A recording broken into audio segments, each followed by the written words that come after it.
नमस्कार मंडळी, welcome back to my YouTube channel. मागच्याच व्हिडिओपासून आपण एक नवीन पुस्तक सुरू केलंय, नारायण धारपांचं सावधान हा कथासंग्रह. मागची कथा सायन्स फिक्शन या प्रकारात मोडणारी होती. आजची कथा सुद्धा तशीच आहे. एलियन्स, परग्रहावरचे प्राणी किंवा परग्रहावरची जीवसृष्टी कशी असेल याच्याबद्दल जर तुम्हाला उत्सुकता असेल तर तुम्हाला नक्कीच ही कथा आवडेल.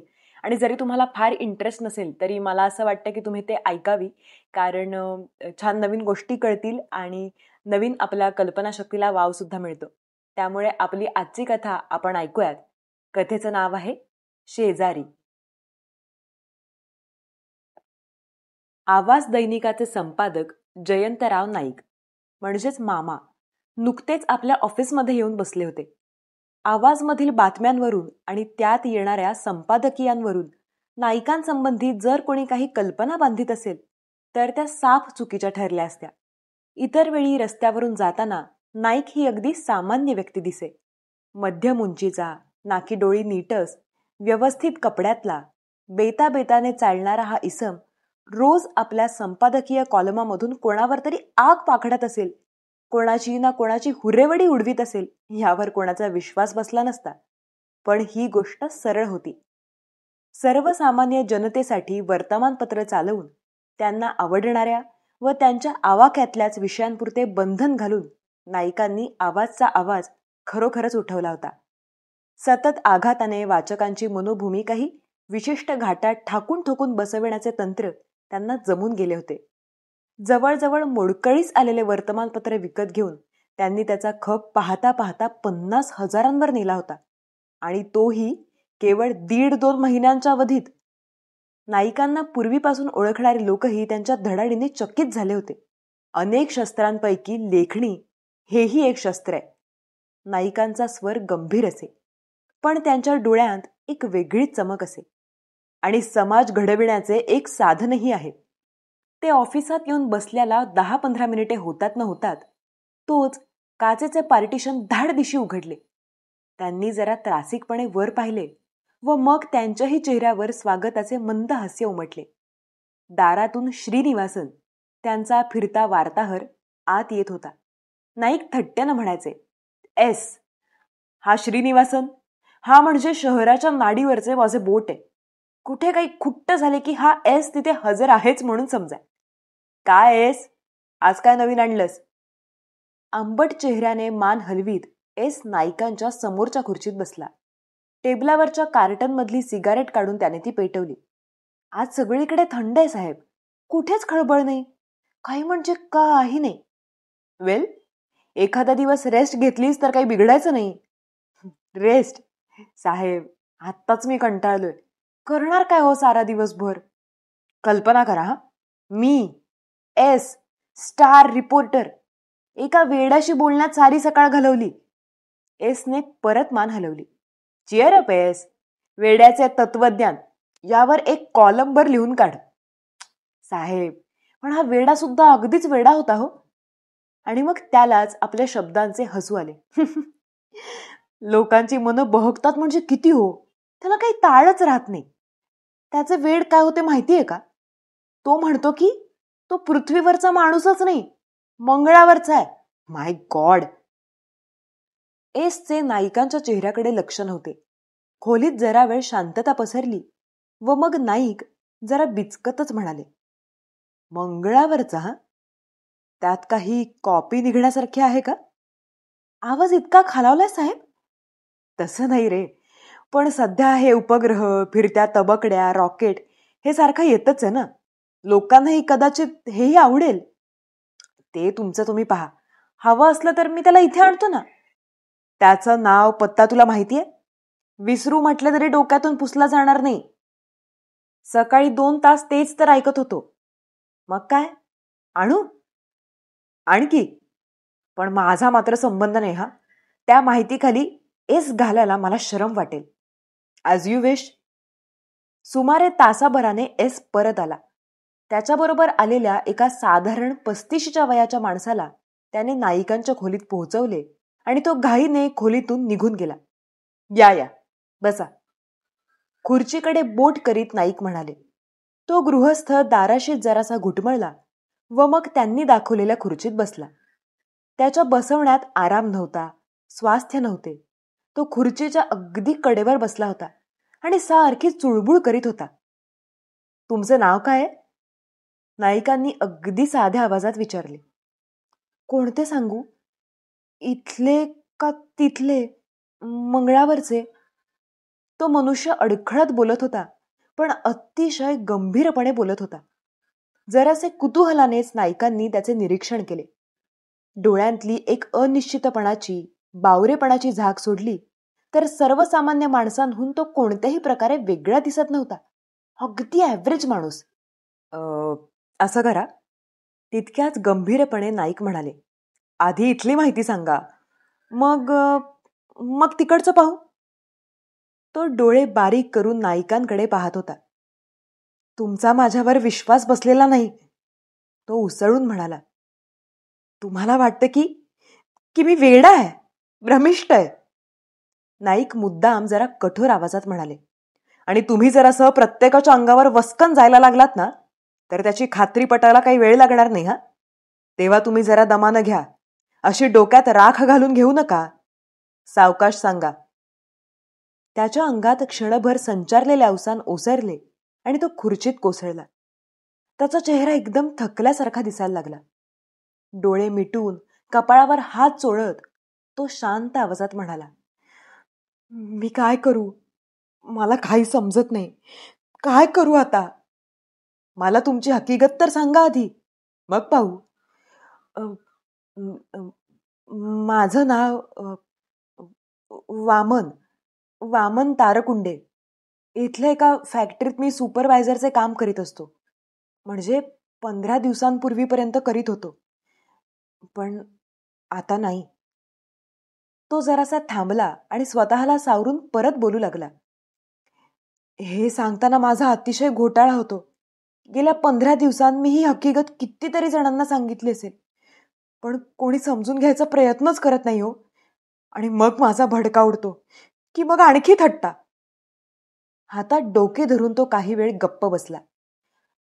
तुम्हाला जसे जमेल तसे सांगा, तारकुंडे. नाईक हलकेच म्हणाले. तारकुंडे नाव ऐकताच त्याची मान झटक्याने वर आली. नाही, ते माझं खरं नाव नाही.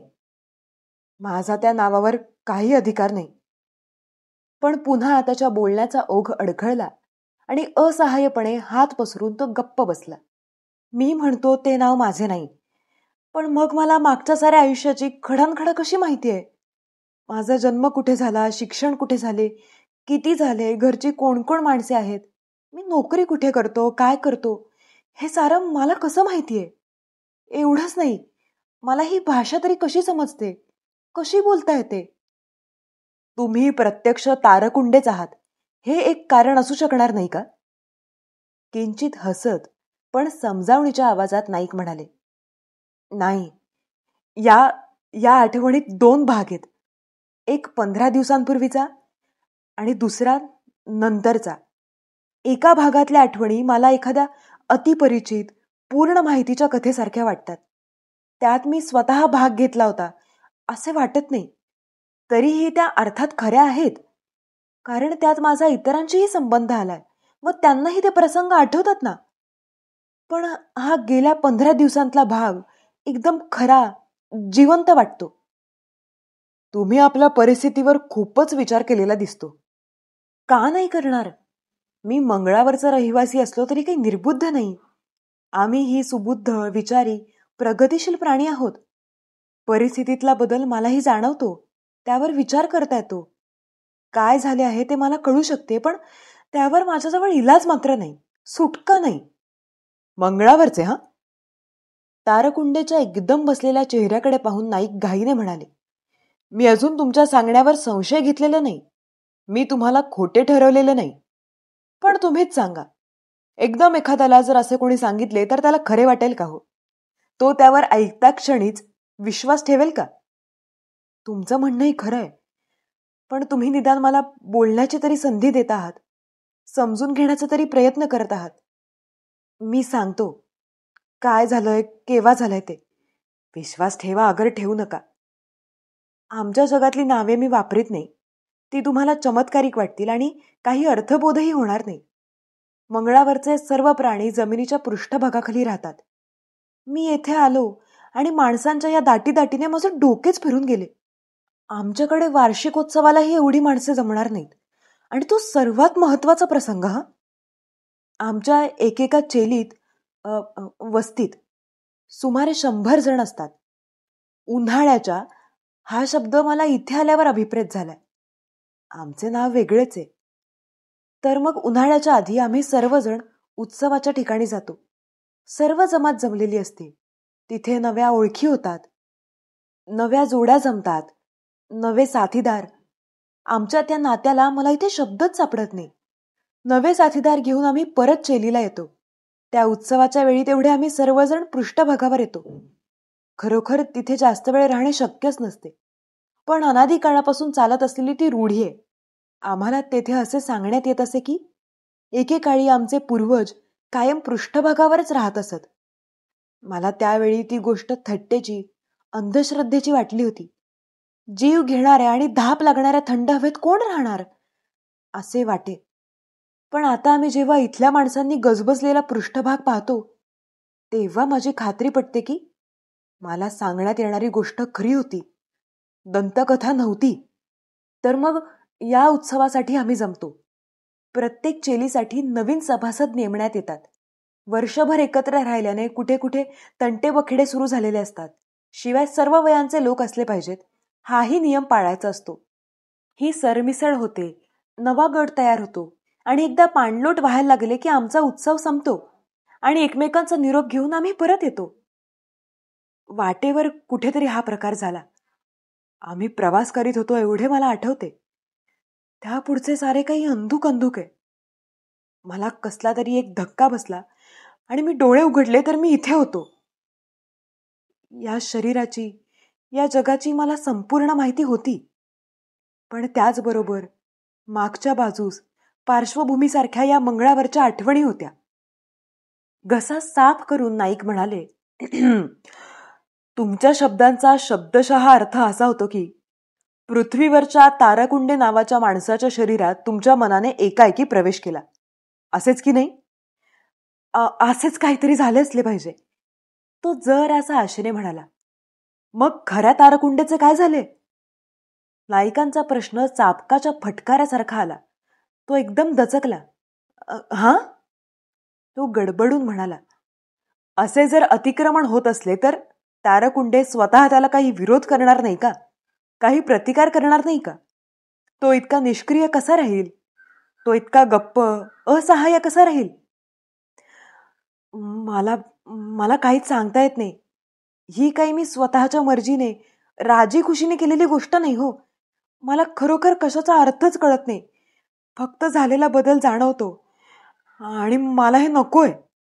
तो शेवटी अगदी वैतागून बोलत होता. माझं एक तुम्ही ऐकाल का? नाईक गंभीरपणे म्हणाले. काय?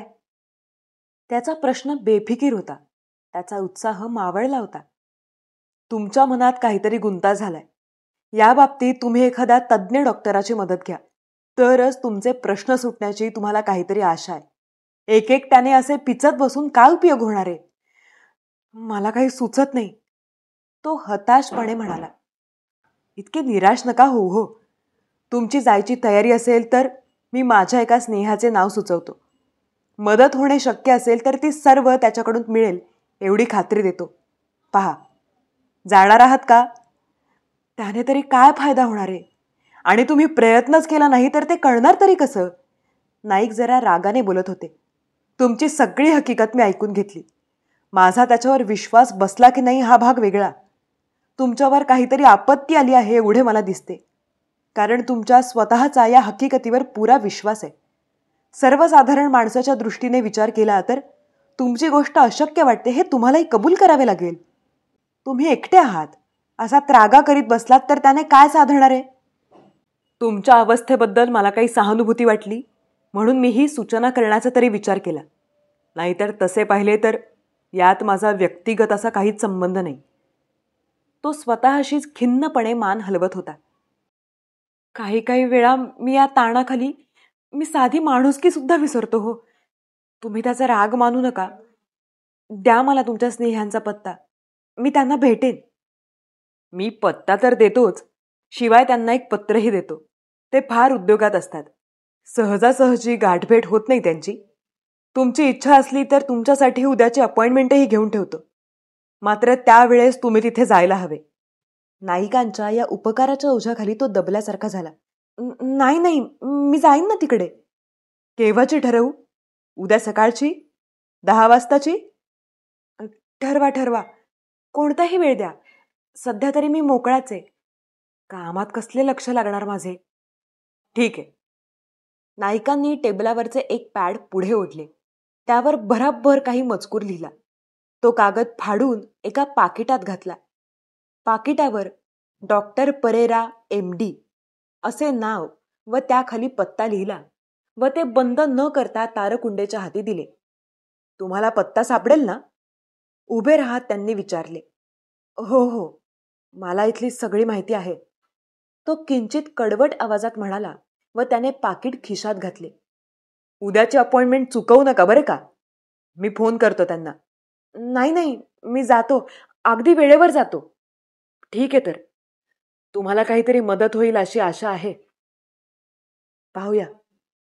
एवढ्याच तुटक शब्दांवर त्याने नाईकांचा निरोप घेतला व तो सावकाशपणे त्यांच्या खोलीतून बाहेर पडला. लंचच्या सुटीनंतर नाईकांच्या खोलीत आला. आधी त्याने दाराबाहेरूनच डोकावल्यासारखे केले व आत आला तोही दबत आल्याचा आविर्भाव करीतच. गेले का ते मंगळावरचे महाशय? श्वास सोडून त्याने विचारले. तो तर मगाशीच गेला. इथे फार तर तासभर होता. लक्की आहात साहेब. तुमची सुटका लवकर झाली. त्याचा राग धरू नकोस रे. त्याची कीवच करायला हवी. त्याच्या मनाचा इतका गोंधळ झालाय. प्लीज. म्हणाला. साहेब, इथली दुःख काय कमी आहेत का? त्यात ही मंगळावरची ब्यात कशाला हो? पण जरा वेळाने ने कुतूहलाने विचारले. ही असली विचित्र कल्पना त्याच्या डोक्यात आली तरी कशी? त्यावर तो काही बोलला का? त्याला आपणच जबाबदार आहोत. त्याच्या आश्चर्यचकित चेहऱ्याकडे पाहत नाईक गंभीरपणे म्हणाले. वर्तमानपत्रांना आज केवढे महत्वाचे स्थान आलेले. छापेल शब्दांचा लोकांच्या मनावर विलक्षण परिणाम होतो. ते खरोखर एक फार प्रभावी हत्यार आहे आणि त्याचा उपयोग अतिशय काळजीपूर्वक व्हायला हवा. पण आपण मनोरंजनाच्या मागे लागतो. लोकांना खऱ्या वार्ता आणि नवे ज्ञान देणे हे आपले कर्तव्य आपण विसरतो. त्यांच्या मनोरंजनासाठी शुष्क पण खऱ्या हकीकती टाळतो. सनसनाटी, भडक, चटकदार बातम्या देतो. सत्याचा विपर्यास जरी करीत नाही तरी केवळ कल्पनांना, शास्त्रज्ञांच्या अंदाजांना, तर्कांना सत्य इतकेच स्थान देतो. हा शब्दांचा प्रचंड ओघ सर्वसामान्य लोकांच्या मनावर आदळतोय. त्यांच्या प्रतिक्रियेचा कोणी विचार करतो का? आज शास्त्राचे युग सुरू आहे. आकाशात उपग्रह फिरत आहेत. मानवही पृथ्वी प्रदक्षिणा करतोय. चंद्राला वळसा घालून आपली यंत्रे येत आहेत. मंगळाच्या, शुक्राच्या रोखाने आपली यंत्रे जात आहेत. मंगळाचे फोटो प्रसिद्ध होत आहेत. सर्वत्र एक प्रकारची अपेक्षा भरून राहिली. पण केवळ त्याचे वास्तव वर्णन वृक्ष ठरेल तेव्हा आपण त्याला ही तर्काची, अंदाजाची फोडणी देतो. पृथ्वीबाहेर परिस्थिती कशी असेल, वर गेल्यावर मानवावर काय संकट येण्याची शक्यता आहे, चंद्रावर, मंगळावर, शुक्रावर काय परिस्थिती असेल, तेथील रहिवासी आहेत असे मानले तर कसे असतील, त्यांचा आपल्याबद्दल काय ग्रह होईल, असे प्रश्न आपण हाताळतो. वास्तविक यांपैकी एकाचंही खरे उत्तर आपल्याला माहित नाही. केवळ अंदाज बांधले जातात. पण तेच आपण नरो वा कुंजरो वा या न्यायाने बेलाशक असणे शक्य आहे व आहे याची गफलत करून आत घुसडून देतो.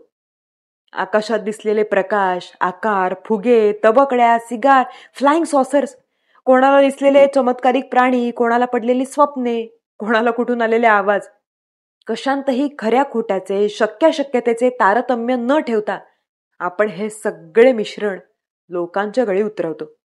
त्याच्या परिणामांची आपण कधी फिकीर करतो का?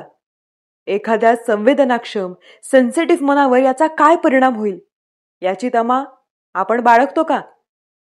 म्हणून मी म्हणतो, या तारकुंडेच्या मनाचा तोल गेला असला तर त्याला आपणच जबाबदार आहोत. गॉश. वरमलेल्या आवाजात एस म्हणाला, मी असा विचारच कधी केला नव्हता. I am sorry for that poor chap. शेवटी तुम्ही त्याला काय सांगितलं साहेब? एसच्या आवाजात आदर होता. मी त्याला डॉक्टर परेराकडे पाठवले, म्हणजे उद्या तो जाईल. मी त्याला भेटू? काल मी त्याच्याशी चांगला वागलो नाही. त्याची जरुरी वाटत नाही. उलट मी तर म्हणेन ते तू टाळ. तुझ्याबद्दल त्याच्या मनात अढी असली तर ती उलट वाढायची.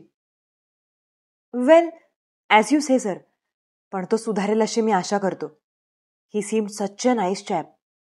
वेल, आशा करण्याखेरीज आपल्या हाती काय आहे? डॉक्टर परेरांची कन्सल्टिंग रूम म्हणजे 4 खोल्यांची प्रशस्त जागा होती. ठरलेल्या वेळी तारकुंडे आला. बाहेरच्या खोलीत रिसेप्शनिस्ट होती. खुर्च्यांवरून 4-5 माणसे बसली होती. डॉक्टर परेरांचे ऑफिस व तिथे येणारे पेशंट सर्वच वरच्या वर्गातले दिसत होते. आज पाय टाकताच तो खरोखर गोंधळल्यासारखा झाला. येस? रिसेप्शनिस्टने गोड हसून विचारले. मी मी माझं नाव तारकुंडे. करेक्ट. तुम्ही अगदी वेळेवर आलात. डॉक्टर परेरा तुमची वाट पाहतायत. This way please. तिच्या मागोमाग तो एका हिरव्या दरवाजातून आत गेला. एका अरुंद बोळातून ती त्याला आणखी आतल्या खोलीत घेऊन गेली. दारावर टकटक करून तिने दार उघडले व ती म्हणाली, mister Tarkunde to see you doctor. त्याला आत जाण्याची खूण करून ती परत बाहेर गेली. जरा वेळ तो दाराशीच घुटमळला व मग मनाचा हिय्या करून त्याने आत पाय टाकला. खोलीच्या खिडक्यांना मंद रंगाचे पडदे होते. आत गार व सुगंधित हवा खेळत होती. त्याला एकदम प्रसन्न वाटायला लागलं. आणि मग त्याची नजर समोर बसलेल्या डॉक्टर परेरांकडे गेली. परेरांची शरीरयष्टी किंचित कृश पण उंच होती. वर्ण गोरापान होता. कपडे अत्यंत नीटनेटके होते.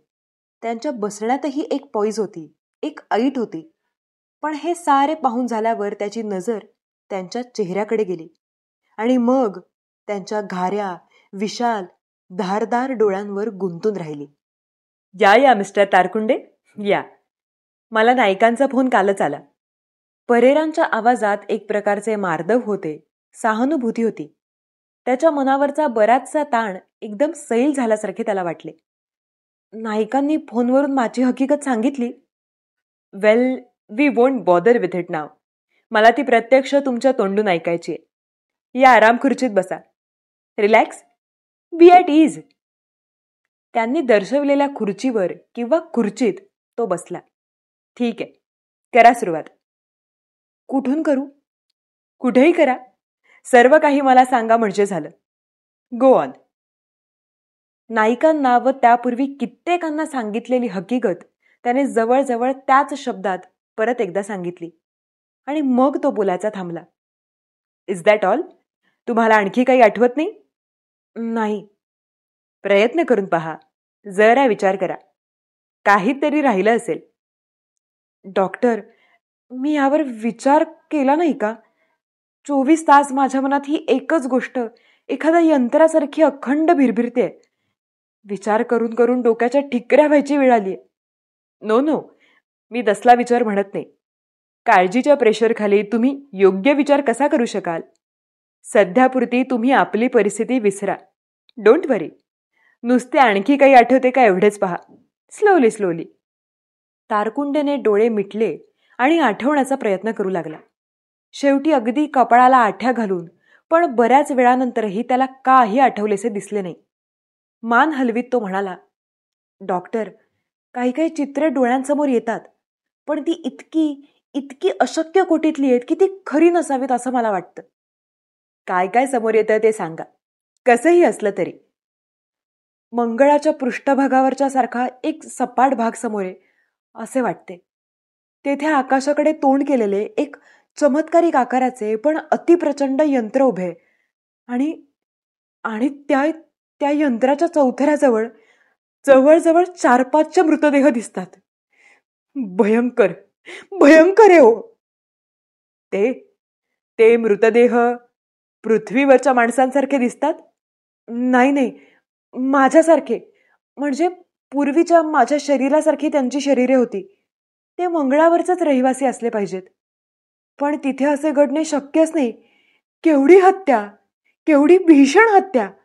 डॉक्टर परेरांकडे निरखून पाहत तारकुंडे म्हणाला, आयुष्याला आम्ही किती पवित्र मानित होतो, किती पूज्य मानित होतो, किती जपत होतो याची तुम्हाला कल्पना नाही डॉक्टर. इथे मी पाहतो आणि सारी जागाच जीवसृष्टीने व्यापून टाकलेली दिसते. एक आला काय नि गेला काय, कोणालाच कशाची कदर नाही. पण तिकडे असं नव्हतं हा. अगदी लहानपणापासून आम्हाला जीवपूजेची ही शिकवण मिळाली होती. तो तर आमचा धर्म होता, ती आमची निष्ठा होती, आमची शक्ती होती. डॉक्टर परेरा हलक्या आवाजात म्हणाले, तारकुंडे, तुम्ही असे धरून चालला आहात की तुमच्यासारखे सगळेच निष्ठावंत होते, आयुष्याला पवित्र मानत होते, नाही का? पण असे असलेच पाहिजे, निदान माझी तरी अशी खात्री आहे. पुन्हा एकदा त्याच्या कपाळावर आठ्या पडल्या. तुमच्या शब्दांनी माझी आणखी एक आठवण जागी झालीय. शेवटी 2-3 वर्षांत तिथे अशी एक कुजबूज सुरू झाली होती खरी, की प्रचलित समाजाविरुद्ध काही जणांनी विरोधाचे बंड उभारले. त्यांना ते किड्यासारखे जमिनीखाली कायमचे राहणे मान्य नाही. तो एकदम थांबला आणि खूप रागाने म्हणाला, तुम्ही हे माझ्या मनात का घुसवता? माझ्या उरल्या सुरल्या विचारालाही तुम्ही सुरुंग लावता आहात का? तेवढे तरी माझ्यापाशी राहू द्या. तारकुंडे, परेरा गंभीरपणे म्हणाले, तशी माझी अजिबात इच्छा नव्हती. असा गैरसमज करून घेऊ नका. I am sorry. हातात तोंड झाकून घेत तो म्हणाला, मलाच तुमची माफी मागायला पाहिजे. कोणाशी कसं वागायचं याचं मला भानच राहीन असं झालंय. मी तुम्हाला एक सुचवू का? काय? तुम्हाला पटले तर पहा, मला तुमची हिप्नोसिस खाली तपासणी करू द्या. तुमची परवानगी असली तरच अर्थात मी तो प्रयत्न करीन. त्यानं काय होणार आहे? तोटा तर होणार नाही ना. झाला तर फायदाच होईल. मनात काही जर खोल कुठे काहीतरी दडून बसलं असेल तर ते बाहेर येईल. तुम्हाला हा जो विलक्षण भ्रम पडलाय त्यामागचंही कारण आपल्याला समजेल आणि कदाचित त्यावर काही उपायही सापडेल. हे कसं शक्य आहे? तुम्ही काय उपाय योजणार? तारकुंडे, ते असे एका वाक्यात का सांगता येण्यासारखं आहे? फारसं खोलात न जाता तुम्हाला समजेल अशी एक साधी उपमा देतो. नदीचा प्रवाह वाहत आहे. पाण्याबरोबर वाहत आलेला पाचोळा, लाकूड फाटा सर्व काही वाहून जाते. पण समजा मध्येच एखादा खडक आला, एखादे झाड प्रवाहात आले किंवा पुलाचा एखादा खांब आला. काय होईल? त्या खांबापाशी पाण्यातली काही काही अडकून राहील, साचायला लागेल. तिथे एक मोठी अडचण निर्माण होईल. कदाचित त्याची दुर्गंधीही सुटायला लागेल. एकेकाळी नितळ, स्वच्छ वाटणारा प्रवाह गढूळ, घाणेरडा वाटायला लागेल. पण जर तो वाटेतला अडथळा काढला तर तो प्रवाह पूर्वीसारखा मोकळा आणि स्वच्छ होईल, नाही का? माणसाच्या मनात काही काही वेळा असे होते. विचारप्रवाहात कुठेतरी असा एखादा अडथळा निर्माण होतो. प्रत्यक्ष त्याच्यापासून असा काहीच धोका नसतो, पण त्याचे केवळ अस्तित्व हेच विचारप्रवाहाचा निर्मळपणा बिघडवण्यास पुरेसे ठरते. त्या अडथळ्याभोवती नाना प्रकारची अडगळ साचायला लागते. कधी कधी त्या आवरणाखाली खरोखर काय हे सुद्धा समजत नाही. सगळाच गोंधळ होतो हो. आणि हा अडथळा काढून टाकणे हाच यावर उपाय. कधी कधी अडचण काय आहे ते उघड दिसते व काम बरेच सोपे होते. पण कधी कधी ती अडचण लपलेली असते. ती उघड करायला मग या हिप्नोसिसचा उपयोग करावा लागतो. उदाहरणार्थ तुमची केस. त्यांचे बोलणे त्याला कितपत समजले कोणास ठाऊक, पण त्यांच्या गंभीर, अर्थपूर्ण, समतोल अशा आवाजाचा त्याच्यावर परिणाम तर नक्कीच झाला होता. असहाय्यपणे मान हलवीत तो म्हणाला, डॉक्टर, तुम्हाला हवं ते करा, माझी कशालाही तयारी आहे. पण मला कसेही करून या जाचातून सोडवा हो. माझा जीव आता अगदी वैतागून गेलाय. इतके निराश का होता हो? जरा धीर धरा. बोलता बोलता डॉक्टर परेरांनी ड्रॉवरमधून उपकरणाची पेटी काढली, कसल्याशा तरी इंजेक्शनची तयारी केली व मग हातात सिरिंज घेऊन ते त्यांच्याकडे वळले. या तारकुंडे, इकडच्या खुर्चीत बसा. तो आज्ञाधारकपणे त्यांनी दाखवलेल्या खुर्चीत बसला. त्यांनी त्याच्या दंडाला चटदिशी इंजेक्शन दिले व त्या जागी स्पिरिटचा बोळा फिरवता फिरवता ते म्हणाले, आता समोर पहा, समोर दृष्टी ठेवा. भिंतीवरचे एक बटण दाबताच समोरच्या भिंतीवरच्या एका काळ्या वर्तुळात प्रकाशाची एक लाल ठिणगी चमकली व ती सावकाश सावकाश हलायला लागली. मागे पुढे मागे पुढे. नकळत तारकुंडेचे भान हरपले. तो समोर पाहत राहिला. परेरांनी त्याच्या पापण्या एकदा वर करून त्याच्या डोळ्यांत बराच वेळ पाहिले. त्यांचे समाधान झालेले दिसले. एक खुर्ची ओढून त्यांनी त्याच्यासमोर आणली व खुर्चीत ते आरामशीरपणे बसले.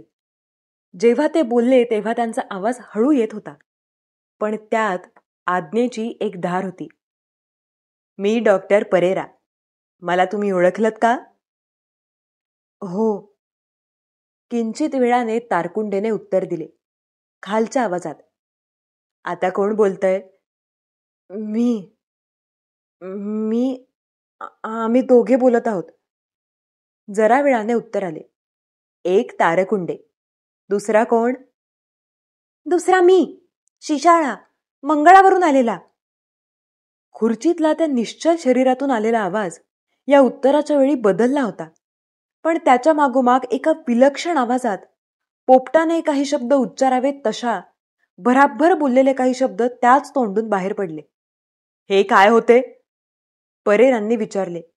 मी शिशाळा, माझ्या इच्छेविरुद्ध इथे अडकलोय. एका भयानक सापड्यात सापडलोय असे मी आता माझ्या भाषेत सांगितले. मला ती कळत नाही आणि त्यात स्वारस्यही नाही. परेरा रागाने म्हणाले. तारकुंडे, आपल्या भाषेत बोल. हे वेड पुरे. हे वेड नाही डॉक्टर परेरा, तो खरोखरच इथे. तारकुंडे. तारकुंडे, कंट्रोलमध्ये कोण आहे? परेरांनी करड्या स्वरात विचारले. आम्ही दोघेही आहोत. जरा वेळाने उत्तर आले. दिस वॉन्ट डू. तारकुंडे, मी तुला आज्ञा करतो की तू आपल्या सर्व शरीराचा, मेंदूचा, मनाचा पूर्ण ताबा पूर्ण घे. विलक्षण कठीण आवाजात परेरा म्हणाले. समोरच्या शरीरात अगदी बारीक हालचाल झाली. डॉक्टर, या शिशाळाचा कोणत्याही गोष्टीत मला विरोध होत नाही. मला आजवर भेटलेल्या माणसांत इतका समजूतदार, इतका प्रेमळ, इतका शांत कोणीही नव्हता. तो मला अत्यंत प्रिय आहे. तारकुंडे.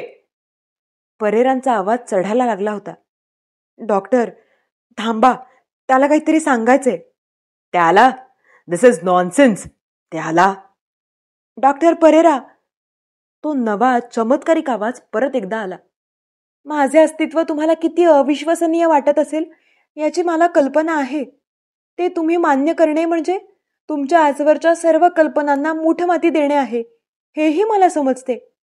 पण ऐका, मी येथे कसा आलो हे आता मला समजलंय, आणि ते तुम्हालाही, पृथ्वीवरच्या सर्व लोकांना समजणे फार फार महत्वाचे आहे.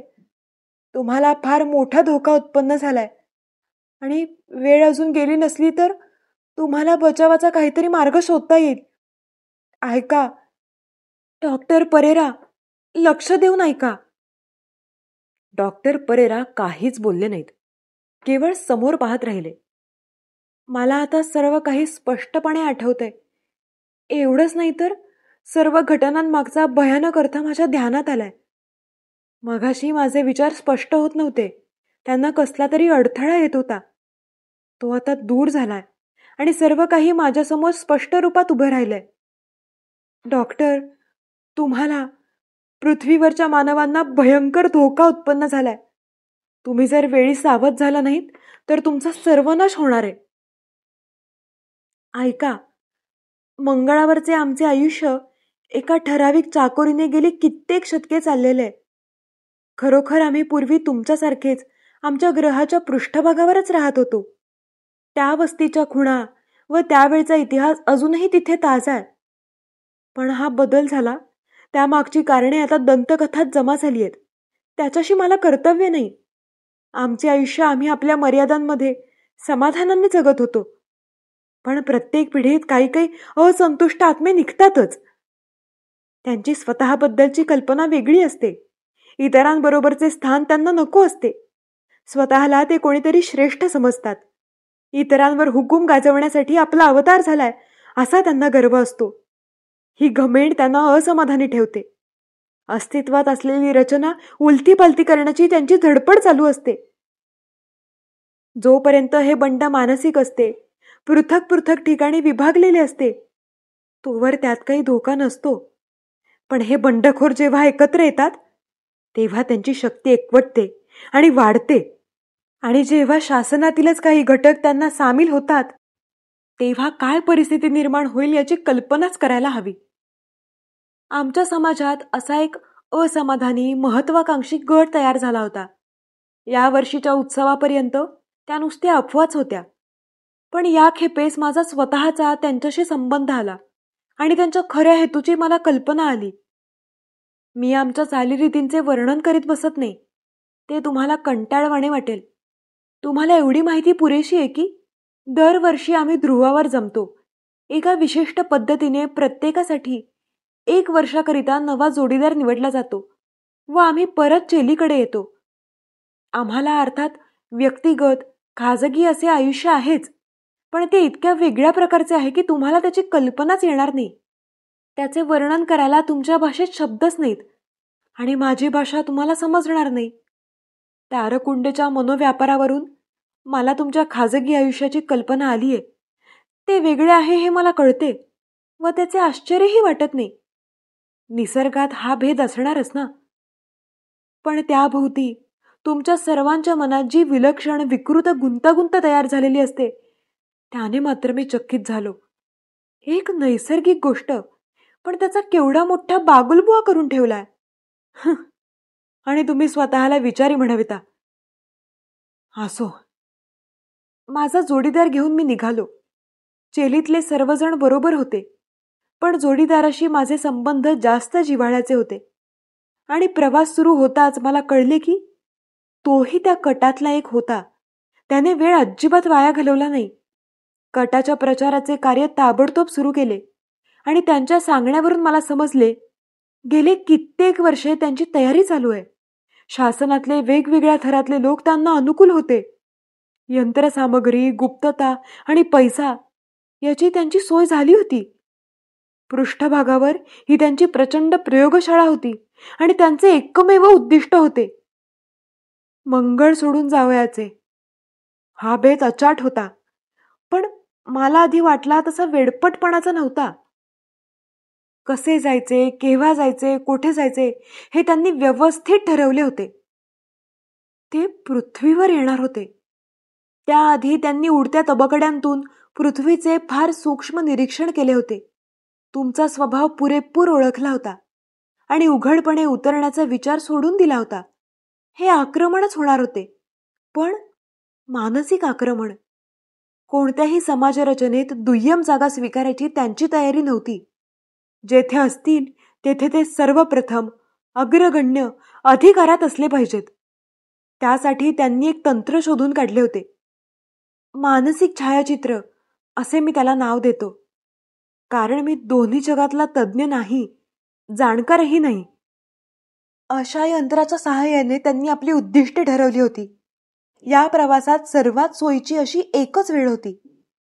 मला वाटते आकाशातल्या कक्षांशी त्यांचा काहीतरी संबंध असावा. ते असो, वेळ नजीक आली होती आणि माझा जोडीदार मला बरोबर येण्याचा आग्रह करीत होता. मी अर्थात त्याला धुडकावून लावले. असल्या विचित्र गोष्टींवर माझा विश्वास बसणे अशक्य होते आणि बसला असता तरीही समाजाविरुद्ध करण्यात येणाऱ्या या द्रोहाला मी कधीच संमती दिली नसती. आणि रात्रीच्या अंधारात माझा जोडीदार बेपत्ता झाला.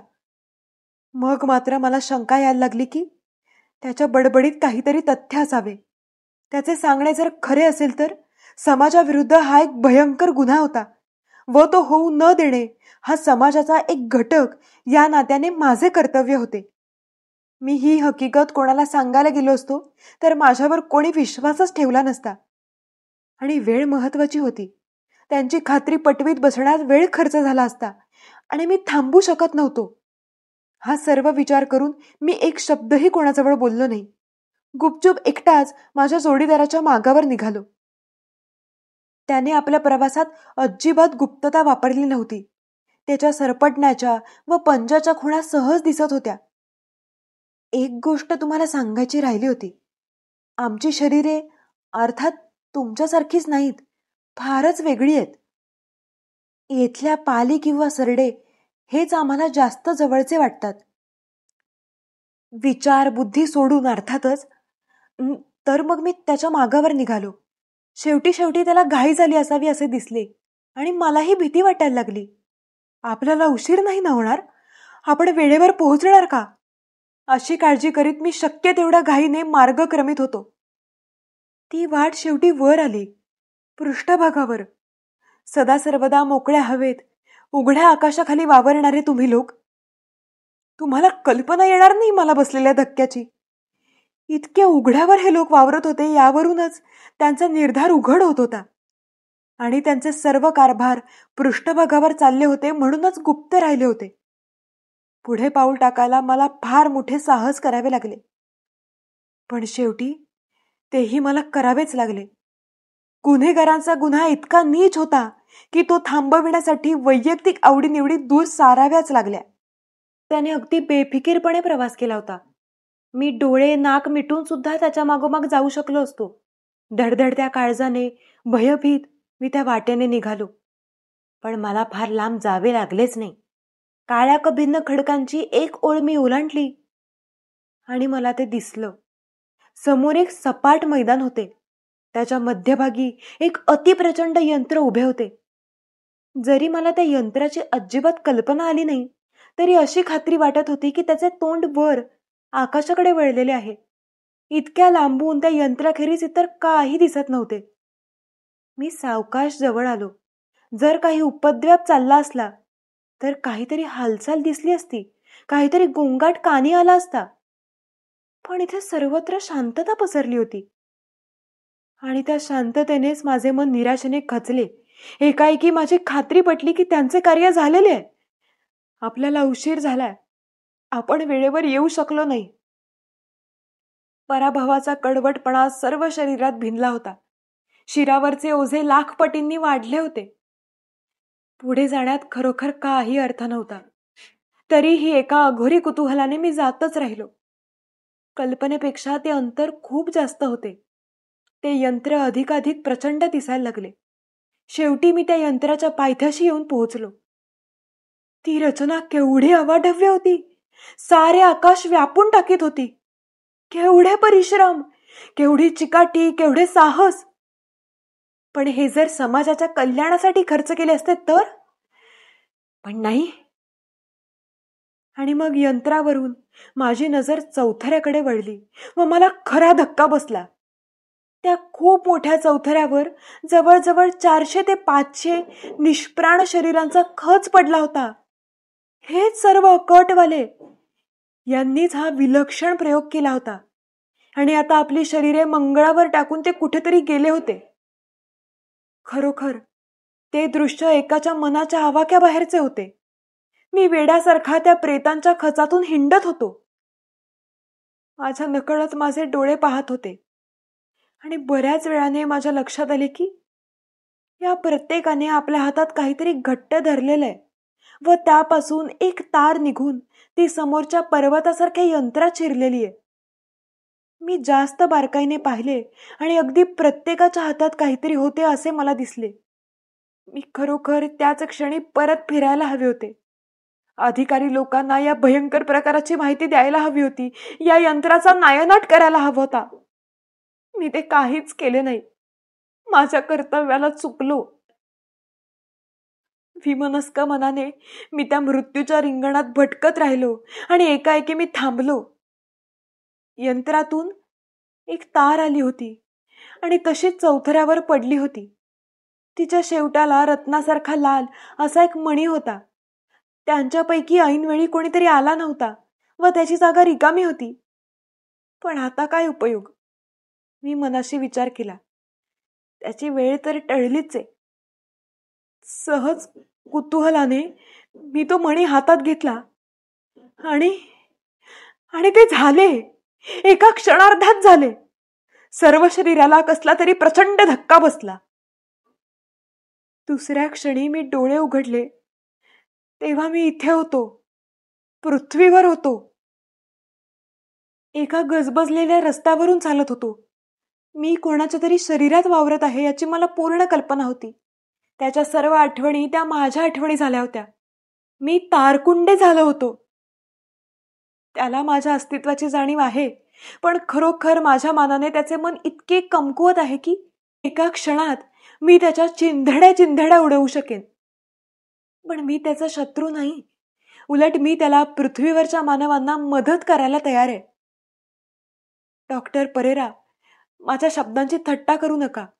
आज तुमच्या जगात 400-500 कपटी वेशातले खोटे मानव वावरत आहेत. त्यांची शरीरे मानवांसारखी दिसतात, पण ती केवळ कवचे आहेत. आत मानवी मन नाही. आत एक वेगळेच परके, अहंकारी, गर्विष्ठ, बेदरकार, निघृण, क्रूर असे दुसरेच व्यक्तिमत्व आहे. ते सर्व तुमचे शत्रू आहेत. त्यांना हुडकून काढा, त्यांचा नाश करा.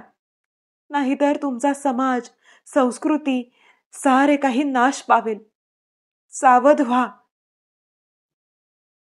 तारकुंडेच्या निश्चल शरीरातून येणारा तो चमत्कारिक आवाज थांबला. खोलीतली शांतता बराच वेळ टिकली. डॉक्टर परेरा बराच वेळ तारकुंडेकडे टक लावून पाहत होते. आता ऐकलेल्या हकीकतीचा त्यांच्या मनावर काय परिणाम झाला होता हे कळणे कठीण होते. त्यांनी एकदाच स्वतःशी नकारार्थी मान हलवली. तारकुंडे, तू ऐकतोयस का? तू मला ओळखलेस का? हो डॉक्टर, तारकुंडे त्याच्या नैसर्गिक आवाजात म्हणाला. मी तुला जागे होण्याची आज्ञा देत आहे. जागा हो. तारकुंडेचे डोळे एक दोनदा मिटले, उघडले व तो भानावर आला. तू आता जे काही सांगितलंस ते तुला आठवतं का? नाही, मला जी एक अर्धवट आठवण आधी येत होती तेवढीच अजून येते. एक एक आवाढव्य यंत्र, 4-5 मृत शरीरे, एक धक्का. बस एवढेच? आणखी काही नाही? डॉक्टर, हा हा शिशाळा म्हणतो की? तो काय म्हणतो ते मला नको. तुला काय माहितीये? डॉक्टर, तुम्ही जरा माझे ऐकून घ्या. नो. डॉक्टर ठामपणे म्हणाले. तारकुंडे, आतापर्यंत मी तुझं खूप ऐकलंय. आता तू मी काय सांगतो ते ऐक. नीट लक्ष देऊन ऐक. माणसाचे मन ही एक अत्यंत नाजूक तोलाची रचना आहे आणि ती तितकीच फसवी आहे. हे ध्यानात ठेव, म्हणजे पुढचे कळेल. तू एक सुविद्य माणूस आहेस.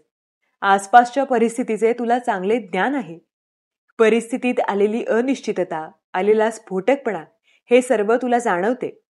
यावर जर तातडीने विचार व उपाययोजना झाली नाही तर समाजाचा नाश अटळ आहे, अशी तुझी धारणा आहे. यात तू एकटा नाहीस. आजकाल बऱ्याच जणांना असे वाटते. मात्र प्रत्येकाला आपापल्या प्रकृतीप्रमाणे दोष मात्र वेगवेगळ्या ठिकाणी दिसतात. समाजाचे कल्याण करण्याची जबाबदारी सुशिक्षित वर्गावर आहे असे तुला वाटते व त्यात तू तुझा स्वतःचाही समावेश करतोस. पण आजचे चित्र तुला असे दिसते की हा वर्ग बेजबाबदारपणे वागत आहे, स्वार्थी बनला आहे व पुन्हा एकदा त्यात तू स्वतःही आलास. येथपर्यंत आल्यावर मग आता पहा. स्वतःचा दोष स्वीकारायची तुझी तयारी आहे का? नाही. पण दोष दृष्टीआड करता येतो का? तेही नाही. मन अशा पेचात सापडते. मग त्यातून सुटण्याची धडपड करू लागते. त्याचा मार्ग ठराविक आहे. जबाबदारी, दोष हे सर्व दुसऱ्या कोणत्या तरी माणसावर किंवा बाह्य परिस्थितीवर किंवा इतर कारणांवर शिफ्ट करायचे. यासाठी तू आता एखादा स्केपगोट शोधायला लागलायस. अर्थात हे सर्व काही उघडपणे झालेले नाही, तुझ्याही नकळत झालेलं आहे. येथपर्यंत तुझ्या प्रश्नाचा एक भाग झाला. आता तू उत्तर कोणते व का काढलेस ते पाहू. जगाच्या या परिस्थितीच्या ज्ञानाबरोबर इतरही बरीचशी माहिती वाचून, ऐकून किंवा पाहून मनात प्रवेश करीत असते. बाह्यतः जरी तू एखादी गोष्ट विसरलास तरी तिची आठवण मनात कायमची राहिलेली असते. या सर्व अनाहूत ज्ञानाच्या किंवा समाजाच्या पसाऱ्यात तुझे मन पटण्यासारखी अशी एखादी उत्पत्ती शोधित होते. या सर्वांतून निवडून संकलन करून तुझ्या मनाने मंगळावरून झालेल्या या मानसिक आक्रमणाची निर्मिती केली आहे. तू वर्णन केलेले शब्द आठव. तुझ्या आंतरिक गरजांना हे कसे पूर्ण आणि योग्य उत्तर ठरते हे तुझ्या ध्यानात येईल. हे आक्रमण खरोखरीच झाले आहे याला तुझ्या शब्दांव्यतिरिक्त आणखी काही पुरावा आहे का? नाही. म्हणजे तुझी ही कथा कधीही खोटी ठरण्याची भीती नाही. हे आक्रमण कोणावर झालंय? जगातले वरच्या वर्गाचे, समाजाधुरीण समजले जाणारे लोक, जे खरोखर तुमच्या मते गुन्हेगार आहेत ते. या आक्रमणाचा हेतू काय? आजच्या समाजरचनेचा नाश करणे. जे तो लोक आधीच करीत आहेत अशी तुझी भावना आहे तेच. तुझे मन याही पुढे गेलेले आहे. तू स्वतःही या आक्रमणाखाली सापडलायस. स्वतःचा दोष तू अशा वक्र मार्गाने स्वीकारलायस. तुझ्या हातून घडणाऱ्या कृत्यांना तू जबाबदार आहेस. ही गोष्ट तू टाळू पाहत आहेस. मात्र त्यात तू स्वतःच्या संरक्षणासाठी सोयीस्कर पळवाट ठेवली आहेस. हा शिशाळा तुझा मित्र आहे, शत्रू नाही. तो तुला इजा करणार नाही. परेरांच्या शब्दागणिक तारकुंडेचा चेहरा बदलत चालला होता. त्यांचे शब्द संपताच तो ताडकन उभा राहिला व ओरडला, नाही नाही, हे हे खरं नाही. मी शिशाळा बोलतोय. मी तुझ्या शब्दांवर कशाच्या आधारावर विश्वास ठेवायचा? डॉक्टर, तुम्ही तुमच्या शास्त्राप्रमाणे प्रसंगाचे एक स्पष्टीकरण दिलंय. ते पटण्यासारखंही आहे. पण इथे वेगळंच घडलंय. मी सांगितलेला शब्द खराय. तुमच्या सर्व समाजावर महाभयंकर आपत्ती येणार आहे. खरोखर विचार करा. तू तारकुंडेला काही करू शकत नाहीस. मी त्याचा नाश करू शकेन, पण मी ते करणार नाही. कर, त्याचा नाश कर. तुझे अस्तित्व सिद्ध कर, मग पाहू. तारकुंडेने दोन्ही हातांनी आपले मस्तक गच्च धरले. तो विलक्षण मानसिक ताणाखाली होता ते उघड होते. शेवटी तो जवळजवळ हुंदके देत एक एक अक्षर ओढून काढल्यासारखा म्हणाला, नाही, ते शक्यच नाही. ते माझ्या स्वभावाविरुद्ध आहे. डॉक्टर परेरा बोलले तेव्हा त्यांचा आवाज एकदम करडा झाला होता. तू तारकुंडेला इजा करू शकत नाहीस, कारण तू अस्तित्वातच नाहीस. त्याच्या भांबावलेल्या मनातली तू एक केवळ कल्पना आहेस. तो शारीरिक व मानसिक दोन्ही दृष्टींनी सुरक्षित आहे. तो स्वतःला काही कसे करू शकेल? तारकुंडे असहाय्यपणे खुर्चीवर कोसळला. मी काय करू?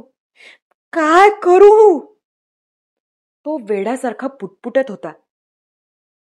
डॉक्टर परेरा त्याच्या जवळ आले व त्याच्या खांद्यावर हात ठेवून परत शांत, गंभीर समजुतीच्या आवाजात म्हणाले, तारकुंडे, संकट येतात, पण मनाची फसवणूक करून ती सुटत नाहीत.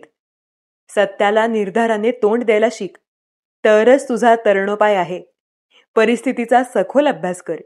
त्यानंतरही तुझ्या मनात जर ही अपराधीपणाची भावना, गिल्ट कॉम्प्लेक्स राहिली, तर ती स्वीकार आणि लोकांसाठी जे काही समाजकार्य करता येण्यासारखे आहे ते कर. तू ते कितीही अल्प प्रमाणात केलेस तरी जबाबदारी पार पाडल्याचे समाधान मिळेल व तू या चमत्कारिक जाचांच्या बंधनातून सुटशील. त्यांचे शब्द तारकुंडेने ऐकले का नाही कोणास ठाऊक. तो होता तसाच असहाय्यपणे खुर्चीवर बसला होता. तारकुंडे, तू मला धोक्याचा इशारा देत होतास. आता मी तुला धोक्याचा इशारा देतो. तो निर्वाणीचा आहे. तू स्वतःची सत्यसृष्टीशी फारकत करीत आहेस. हे जर वेळीच आवरले नाहीस, तू स्वतःला वेळीच मार्गावर आणले नाहीस, तर इतर जगाचे काहीही झाले तरी तुझा सत्यानाश अटाळे. तू माणसातून उठशील. तू वेडा ठरशील. या भलत्याच कल्पनेचा अट्टहास सोडला नाहीस तर तुझी रवानगी वेड्यांच्या इस्पितळात होईल. अजून सुधारणेला वाव आहे. सुधारणा होण्याची आशा आहे. तोवरच स्वतःला सावर. तारकुंडेने आता प्रथमच तोंड वर करून परेरांकडे पाहिले. गेल्या 5 मिनिटांत त्याच्या चेहऱ्यावरची आशा मावळली होती. रंग उतरला होता. तो हतबुद्ध झाला होता. काही न बोलता तो उठला व सावकाश खोलीबाहेर गेला. एखाद्या प्रचंड भाराखाली असल्यासारखे त्याचे खांदे खचले होते. पावले फरफटत होती. तो पार क्रश झाला होता. दुपारी 4च्या सुमारास सेक्रेटरी डॉक्टर परेरांकडे आली. एक श्री नाईक आपल्याला भेटायला आले डॉक्टर. नाईक? ठीक आहे. त्यांना आज पाठव आणि मग मी सांगेपर्यंत मला डिस्टर्ब करू नकोस आणि कोणालाही आत पाठवू नकोस. Yes doctor. नाईक आतल्या खोलीत आले. न बोलता खुर्चीत बसले. डॉक्टर, आज तो तारकुंडे आला होता? येस. तो इथे चांगला 2-3 तास होता. मग? नाईक जरा अधीर झाल्यासारखे दिसले. नाईक, दिस इज अ शॉक. तो आपल्यातलाच एक आहे. खोलीत एकदम शांतता पसरली. पण हे कसं झालं? आपण किती गुप्तता राखली होती. I don't know. झालंय हे खरंय, पण एक समाधानाची गोष्ट आहे. हा शिशाळा पुरा आयडियलिस्ट आहे. तो स्वतःला या मानवांचा मित्र म्हणवतो. तरीही आपल्याला धोका आलाच. डोंट वरी नाईक. या माणसांच्या जातीत दर क्षणाला इतके क्रॅकपॉट्स जन्माला येत असतात की एखादा कमी किंवा अधिक त्यांच्या लक्षातही येणार नाही. ओ गॉड, दिस स्टुपिड फूल्स. बरे झाले माझ्याशी त्याची गाठ पडली. वाय डू यू वरी? त्याच्यावर कोण विश्वास ठेवणार आहे? डॉक्टर, तुम्ही शेवटी त्याला काय सांगितलं? Oh, I was the perfect friend. त्याला असा सल्ला दिलाय की तो जर त्याने अंमलात आणण्याचा प्रयत्न केला तर तो पूर्ण निरुपद्रवी होईल. आणि ऐकला नाही तर त्याची रवानगी मेंटल हॉस्पिटलमध्ये होईल. In any case we are safe. पण तो कसा आला इथे? एखादा मोकळा कंडक्टर त्याने हातात घेतला पाहिजे आणि मशीनमधली रेडिड्युअल पॉवर त्याच्या एकट्याला पुरेशी ठरली. आता इथे कॉन्टॅक्ट कसा झाला ते मलाही समजत नाही.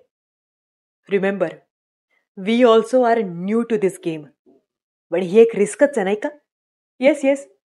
आता आपली जी मासिक सभा होईल तेव्हा मी सर्वांना धोक्याची सूचना देईन व असे जर कोणी अपघाताने आले असले तर त्यांच्याशी कसे वागायचे तेही ठरवू.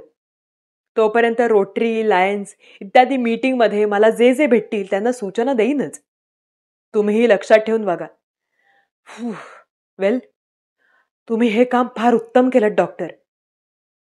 पण नाईक, आपण सारखं वॉचवर राहिलं पाहिजे बरं का.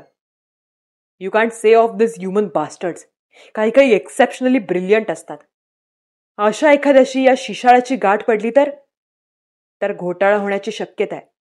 तेव्हा काळजीने राहा. पण फार दिवस राहिले नाहीत आता नाही का? येस. दुसरी बॅच केव्हा ड्यू आहे? 3.25 वर्षांनी नाही का? आणखी 1-2 बॅचेस आणि मग आपण निर्धास्त होऊ. तोपर्यंत डॉक्टर परेरांचा चेहरा बदलला.